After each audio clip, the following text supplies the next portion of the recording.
साथ संगत जी प्यार से कहना। धन निरंकार जी। आशा करती हूँ आप सभी बहुत अच्छे होंगे। आप सभी का बहुत बहुत स्वागत है आपके ही अपने चैनल पर। एक नई साखी के साथ फिर से हाजिर हूँ मैं।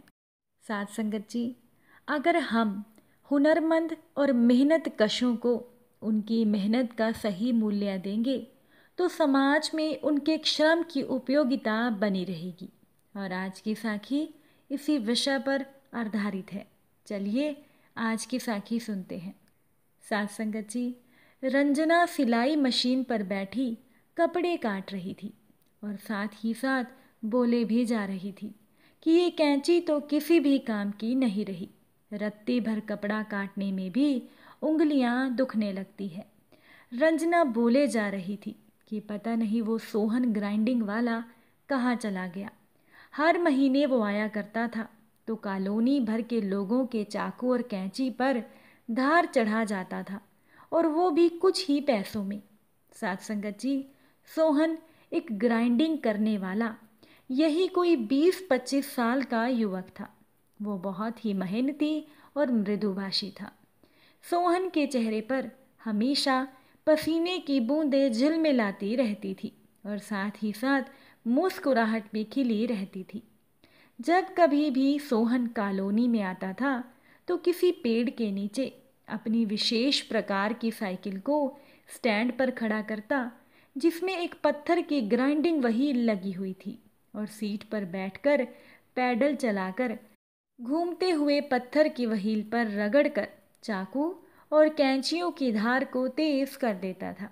इसी बहाने कॉलोनी की महिलाएं वहां इकट्ठी होकर आपस में बातें किया करती थी। जब सोहन नाचती हुई ग्राइंडिंग व्हील पर कोई चाकू या कैंची रखता था तो उससे फुलझड़ी की तरह चिंगारियां निकलती थी, जिसे छोटे बच्चे बड़े कौतूहल से देखा करते थे और खुश भी होते थे। साथ संगत जी, फिर सोहन बड़े ही ध्यान से उलट पलट कर चाकू को देखता और संतुष्ट होकर कहता था कि लो मेम साहब, इतनी अच्छी धार रखी है कि आपका चाकू और कैंची नए जैसे बन गए हैं।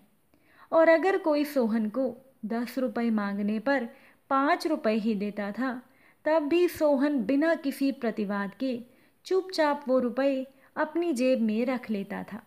साथ संगत जी, तभी रंजना ने अपनी 5 साल की बेटी मिनी को आवाज़ लगाई और कहा कि जाकर पड़ोस वाली सरला आंटी के घर से कैंची तो मांग लाओ। पता नहीं ये सोहन कितने दिनों के बाद कॉलोनी में आएगा। साथ संगत जी, थोड़ी देर के बाद जब रंजना की बेटी मिनी पड़ोस के घर से कैंची लेकर आई, तब उसने अपनी माँ को बताया कि उसने सोहन को अभी कॉलोनी में आया हुआ देखा है। रंजना ने बिना कोई समय गंवाए अपने बेकार पड़े सब्जी काटने वाले चाकुओं और कैंचियों को इकट्ठा किया और बाहर निकल पड़ी। साथ संगत जी, बाहर जाकर रंजना ने जो भी दृश्य देखा वो दृश्य हैरानी से भर देने वाला था। रंजना ने देखा कि सोहन अपनी ग्राइंडिंग वाली साइकिल के बजाय एक अपाहिज भिखारी की छोटी सी लकड़ी की ठेला गाड़ी को धकेल कर ला रहा है, और उस पर बैठा हुआ भिखारी भगवान के नाम पर कुछ दे दे बाबा, ये आवाज़ लगाए जा रहा है। भिखारी के आगे पैसों से भरा हुआ कटोरा रखा हुआ है और लोग उसमें पैसे डालते जा रहे हैं। पास आने पर रंजना ने बड़ी ही उत्सुकता से सोहन से पूछा कि सोहन, ये क्या है और तुम्हारी वो ग्राइंडिंग वाली साइकिल कहाँ गई? तब सोहन ने रंजना के थोड़ा पास आकर धीमे से स्वर में कहा कि मेम साहब, सारा दिन चाकू और कैंची तेज करके मुझे मुश्किल से 50-60 रुपए मिलते थे, जबकि ये भिखारी अपना ठेला गाड़ी खींचने का मुझे 150 रुपया दे देता है। इसीलिए मैंने अपना पुराना वाला काम बंद कर दिया है। रंजना बड़ी ही हैरत से सोहन को दूर तक भिखारी की ठेला गाड़ी ले जाते हुए देखती रही। साथ संगत जी, और साथ ही साथ सोचती भी रही कि एक अच्छा भला इंसान जो कल तक किसी सृजनात्मक काम से जुड़ा हुआ समाज को अपना योगदान दे रहा था, और आज सामाजिक व्यवस्था के द्वारा भ्रष्ट कर दिया गया है। साथ संगत जी, सोचने की बात है कि हम अनायास एक भिखारी को तो उसकी ज़रूरत से ज़्यादा पैसे भीख में दे देते हैं, लेकिन एक मेहनत कश इंसान को उसके श्रम का वो मूल्य देने में भी हम संकोच करने लगते हैं। एक गरीब आदमी से हम मोल भाव करते हैं। यदि हम हुनरमंद और मेहनत कशों को उनके श्रम का सही मूल्य चुकाएं तो समाज में उनके श्रम की उपयोगिता बनी रहेगी और उनकी खुददारी और हमारी मानवता भी बनी रहेगी। साथ संगत जी, एक बार की बात है कि एक महिला ने एक केले बेचने वाली बुजुर्ग अम्मा से पूछा कि आप केले क्या भाव बेच रही हो। बेचने वाली बूढ़ी महिला ने जवाब दिया कि मैडम, एक केला 5 रुपए का है। तब उस महिला ने बूढ़ी महिला से कहा कि मैं तो 25 रुपए में 6 केले लूँगी, वरना मैं जाती हूँ। बुजुर्ग अम्मा ने जवाब दिया कि आइए और जो भी कीमत आप बता रही हैं उसी भाव में ले जाइए।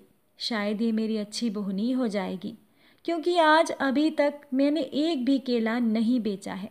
उस महिला ने केले खरीदे और इस तरह से चली गई कि जैसे उसने बहुत बड़ी लड़ाई में जीत हासिल कर ली हो। साथ संगत जी, वो महिला अपनी महंगी सी गाड़ी में बैठी और अपने मित्र के साथ एक महंगे रेस्टोरेंट में पहुंच गई।